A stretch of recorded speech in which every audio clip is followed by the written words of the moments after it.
Hey guys, it's Nikki here at Dallas Dental, and today we're going to talk about the top 5 questions that people ask about a deep cleaning.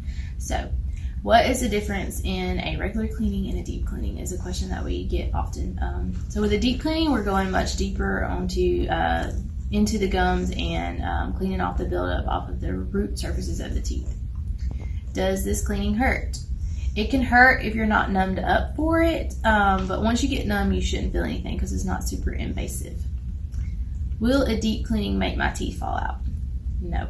So a deep cleaning doesn't remove the tooth's attachment to the gum or bone, but sometimes you have so much buildup that buildup is actually what's holding the tooth in. So once that buildup is removed, if the tooth has enough bone loss and mobility, then it can come out.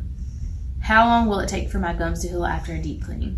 So typically the plaque and buildup that is removed, after it's removed, it takes about 6 weeks for the gums to heal back up and tighten up against the tooth.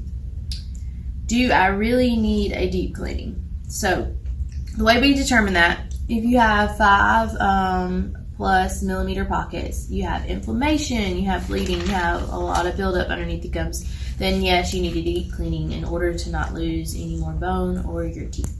So come see us here at Dallas Dental and we can determine if this is the type cleaning that you may need.